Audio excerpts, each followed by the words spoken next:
짚고 넘어가야 되겠다. 현대차, 로보티즈, 아니면 레인보우 같은 종목들. 개인 투자자분들이 로봇주를 이렇게 많이 가지고 계실 줄 몰랐었거든요. 로봇주는 다시 움직인다고 봅니다. 틀림없이 다시 움직이는데 그 현대차 목표 주가에 대한 말씀들을 드리긴 했는데 일부 이탈하는 모습들이 나타났죠. 왜냐하면 시장의 변동성이 커지면서 전체적으로 그냥 지금 저는 LG는 뭐 우리가 피지컬 AI와 관련돼서 얘기들을 많이 하는데요. 급격하게 주가를 조정받고 있는 현상들이 LG그룹주는 틀림없이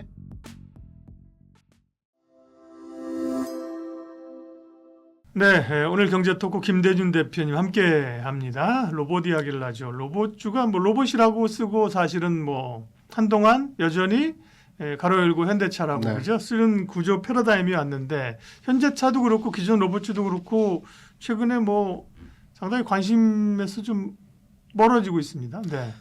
관심도에서는 멀어지는데요. 그 종목에 대해서 문의를 이제 투자자분들께서 많이 하시는 상당수의 종목들이 로봇주입니다. 예. 저는 개인 투자자분들이 로봇주를 이렇게 많이 가지고 계실 줄 몰랐었거든요. 그런데 실제 투자되어진 종목에 대한 로봇주 선호도가 그렇게 높다라는 걸 봤을 때 지금 로봇주를 꼭 이 시간을 통해서 짚고 넘어가야 되겠다라는 측면에서 로봇주에 대해 설명을 드리면 로봇주는 다시 움직인다고 봅니다. 틀림없이 다시 움직이는데 다만 단순 테마로 이제 지나가는 테마가 아니다, 그렇죠? 그렇죠. 네, 예. 다만 로봇주 내에서 우리가 조선주에서도 경험을 했지만 대표주들은 흐름이 이어가면서 뭐 고점 돌파를 한다든가 상승 흐름이 진행되는 과정들을 보여주는데 외곽에 있는 종목들 있죠. 뭐 예전에 기자재라고 불렸던 주요 기자재 업체도 아니고 기자재 왔다 갔다 하는 종목들은 주가의 흐름에서 상승 흐름에 반영되지 못하는 현상들을 많이 보여줬어요. 로봇주도 이런 현상들이거든요. 최근에 뭐 장이 그래요, 그죠? 가는 건 몇 개가 있죠. 그러니까 변방의 북소리는 잘 안 들리고 그죠? 네, 그래서 본방의 메인주들이 그죠? 가는 흐름들입니다. 그죠? 그렇습니다. 그래서 로봇주는 지금 딱 투자되어진 관심 종목을 판단하셔서 외곽에 있는 종목이다라고 하면 중심주로의 변화. 중심주라고 하는 다른 게 아닙니다. 현대차 또는 로보티즈 아니면 레인보우 같은 종목들. 이런 중심권에 있는 종목으로 교체로의 진행을 첫 번째로 하시는 게 중요하고요. 그리고 나서 이제 로봇주가 그럼 과연 언제쯤 움직일 것이냐, 언제 시점이 되어야지만 이 로봇주의 흐름이 개선되어질 거다 판단하면 일단 로봇주에 대한 이슈가 일어날 수 있는 여러 가지 요인 중에서 첫 번째는 뭐 보스턴 다이내믹스 상장 얘기했죠. 100% 인수했지 않습니까? 최근에. 그렇기 때문에 이제 조만간에 상장을 해야 되는 시점입니다. 그리고 승계 관련해서도 연동되어진 내용이기 때문에 저는 빠르면 7, 8월에 상장과 관련된 프로세스 진행되는 내용이 발표가 될 것으로 예상이 되고 있고요. 그렇게 되면 이와 관련된 로봇에 대한 분위기가 전반에 흐름이 개선되어지고 여기에 이제 국내 최대 로봇사라고 볼 수 있는 HD 현대 로보틱스가 뭐 복수 상장에 대한 얘기도 있지만 올해 마찬가지로 상장되어질 가능성이 있다고 보거든요. 그리고 9월에 테슬라에서 3차 로봇 공개가 있습니다. 뭐 이런 부분들의 전반의 로봇에 대한 이슈들을 판단해 보게 된다면 7, 8, 9월 여름장의 로봇주에 대한 움직임이 진행되어질 가능성이 높다. 그래서 주변주보다는 중심권에 있는 종목들은 7, 8, 9월의 흐름에서 로봇주 흐름이 강화되는 형상에서의 모습을 보여줄 수 있고요. 그리고 로봇주로의 판단으로 현대차를 투자하신 분들도 많이 계세요. 그렇죠. 현대차 요즘 뭐 자동차 보고 EV 보고 투자한 분은 없죠.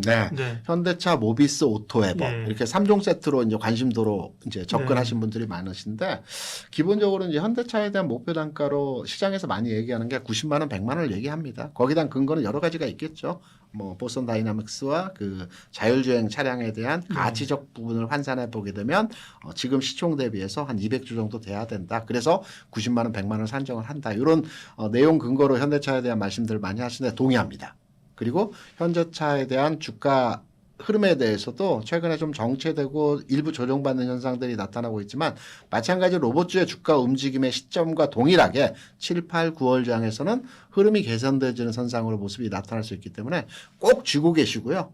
그리고 로봇주의 대표주 현대차에 대해서는 코스닥 시장이 흐름이 개선되는 7월 그리고 로봇 기업의 굵직굵직한 기업들의 상장이 예정되어 있는 시점과 동일하게 흐름이 형성되는 이런 모습들을 기대하고 있습니다.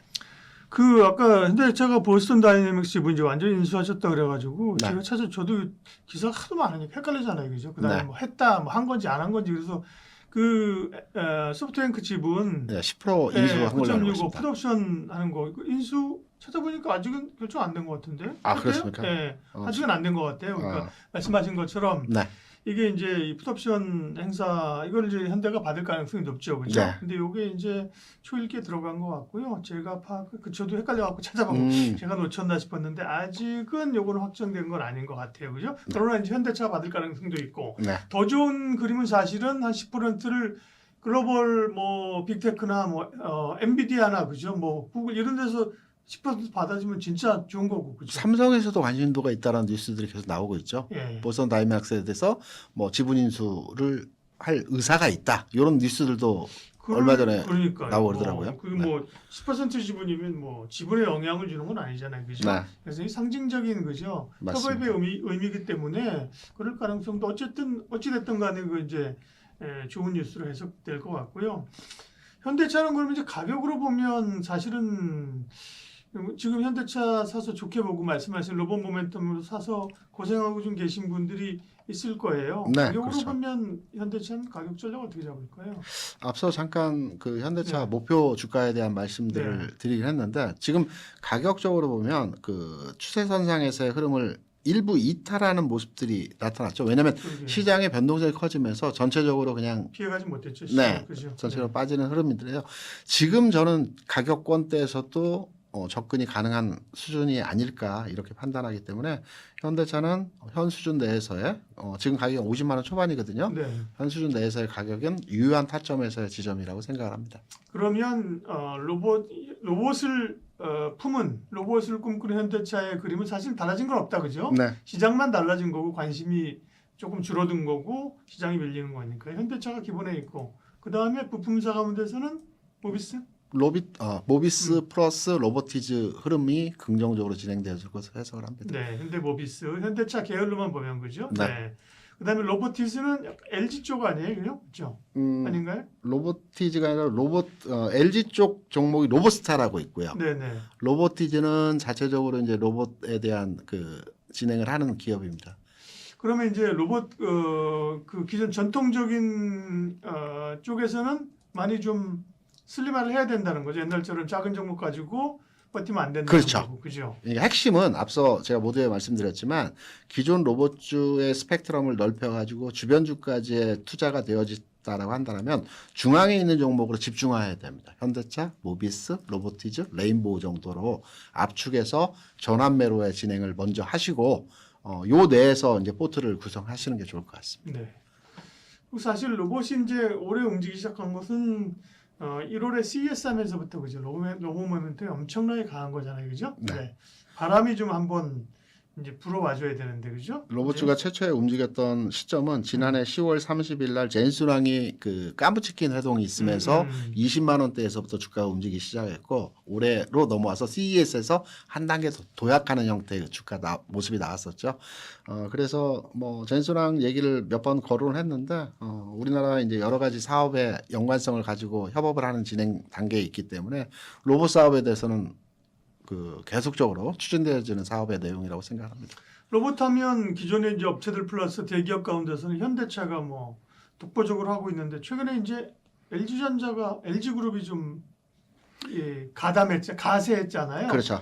그 부분은 그 역량이나 가능성은 어떻게 해요? LG그룹이 원래 자율주행과 관련해서 가장 독보적으로 진행이 되었던 과거의 전장, 그렇죠. 전장 부분, 그렇죠. 네. 캐나다의 그 모사도 인수를 하면서 자율주행 쪽에 특화되었었는데 이 부분이 현대차로의 흐름도로의 부분 진행이 되었던 상황이 있었습니다. 근데 LG는 뭐 우리가 피지컬 AI와 관련돼서 얘기들을 많이 하는데요. 저는 LG에서 가장 주력에서 내세우는 게 그 AI의 엑사원이라고 그 AI 프로그램 있지 않습니까? 네.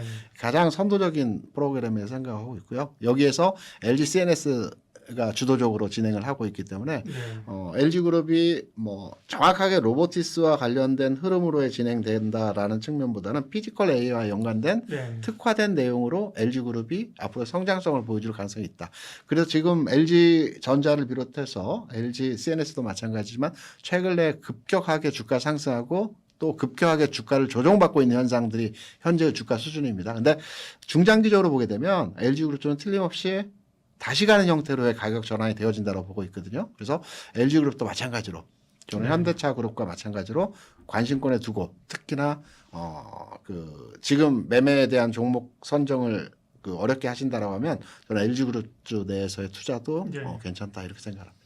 피지컬 AI 관련된 얘기는 또 다음 영상에서 이거 좀 더 집중적으로 다뤄보도록 하겠습니다. 김대준 대표님 함께했습니다. 고맙습니다. 네.